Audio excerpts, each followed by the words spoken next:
Salam Bapak Ibu Saudara yang dikasihi Tuhan, senang sekali kita boleh berjumpa kembali dalam renungan firman Tuhan yang akan saya bagikan buat kita sekalian. Bapak Ibu Saudara, betapa indahnya kalau kita merenungkan firman Tuhan dan melakukannya dalam kehidupan kita sehari-hari. Seperti Pemazmur Daud yang mengatakan, berbahagialah orang yang merenungkan firman Tuhan dan melakukannya dalam kehidupannya, karena dia bagaikan pohon yang ditanam di tepi aliran sungai yang akan menghasilkan buahnya pada musimnya. Apa yang dilakukan selalu berhasil. Bapak Ibu Saudara, kali ini kita akan berbicara dan merenungkan firman Tuhan tentang satu ayat yang ada di dalam Lukas pasal 4 ayat yang ke-13 yang berbunyi demikian. Sesudah iblis mengakhiri semua pencobaan itu, ia mundur daripadanya dan menunggu waktu yang baik. Saudara, ayat ini adalah ayat yang terakhir dari satu perikop tentang pencobaan di padang gurun yang dialami oleh Yesus.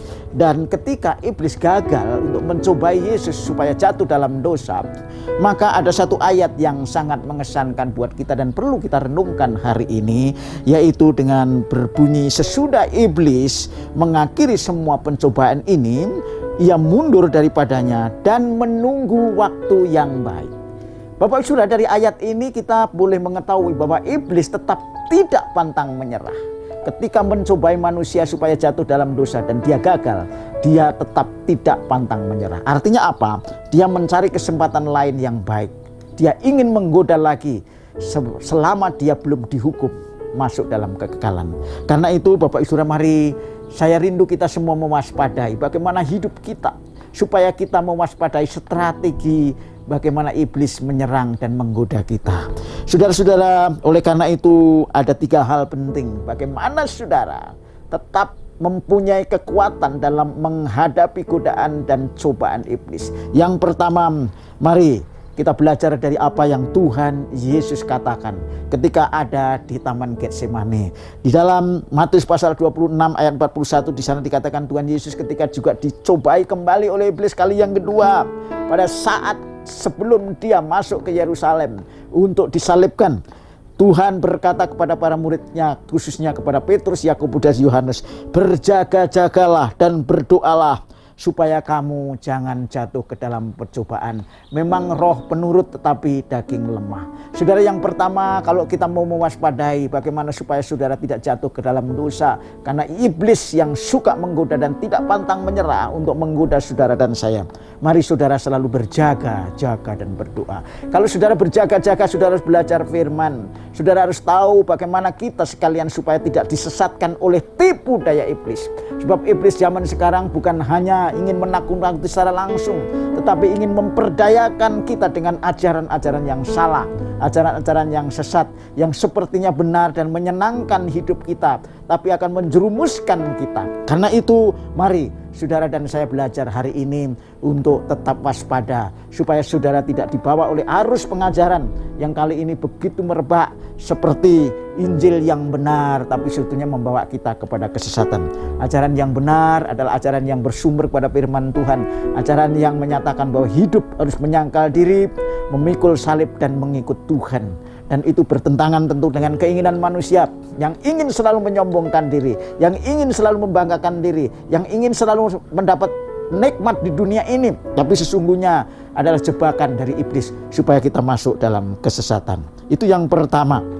Yang kedua, Bapak Ibu Saudara, kalau kita sudah berani untuk belajar firman dengan baik, menjaga diri dan selalu berdoa dengan tekun, minta kekuatan daripada Tuhan, karena dikatakan berjaga-jagalah dan berdoalah supaya kamu tidak jatuh ke dalam percobaan.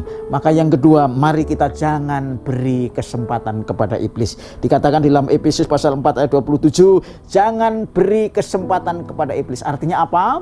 Manusia selama hidup di dunia ini masih ada kelemahan, celah-celah kelemahan kita diketahui oleh iblis, tetapi jangan saudara biarkan kelemahan saudara sampai diintip, sampai dipantau oleh iblis sehingga saudara memberi celah kepada iblis. Dalam hal ini saudara, kalau saudara lemah di bidang masalah bagaimana tentang harta, saudara harus hindari bahwa harta bisa membawa kepada malapetaka. Kalau saudara lemah di dalam masalah yang lain, saudara harus tahu persis bahwa kelemahan di situ. Saudara jangan memberi celah kepada iblis.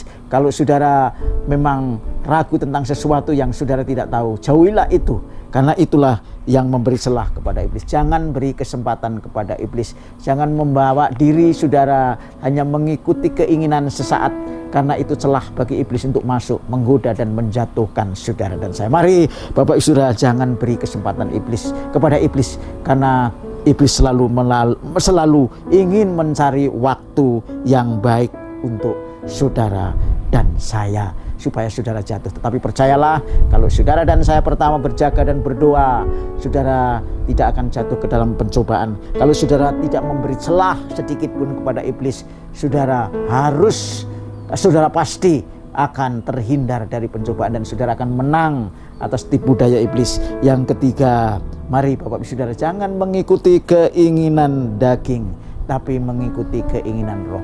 Bapak Ibu Saudara mungkin bertanya, Tuhan, kenapa aku diberi keinginan? Kenapa aku diberi pilihan-pilihan? Dan sehingga kami bisa jatuh ke dalam dosa. Karena sesungguhnya ada dua keinginan. Tuhan katakan di dalam Galati bahwa ada keinginan roh dan keinginan daging. Keinginan daging mendatangkan maut, keinginan roh mendatangkan kehidupan. Karena itu pilihlah saudara menjadi hidup dalam roh, yang supaya saudara tidak memberi celah kepada iblis dan saudara tidak tergoda oleh iblis. Sesungguhnya keinginan-keinginan itulah yang menjerat saudara dan saya jatuh dalam dosa.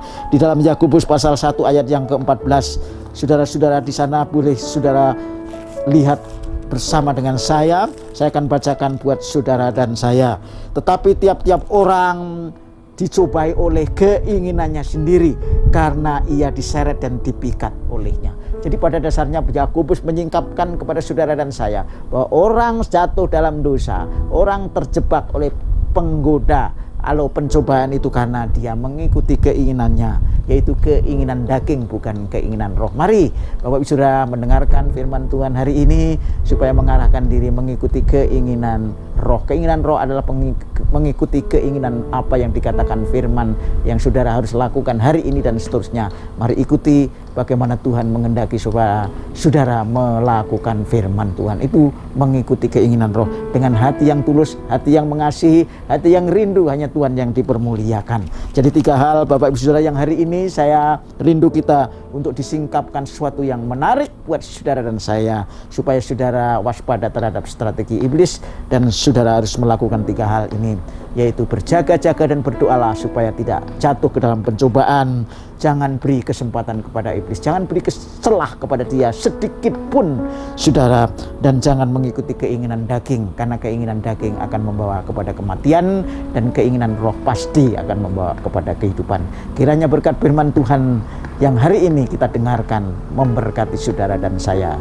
Tuhan Yesus memberkati. Haleluya. Shalom.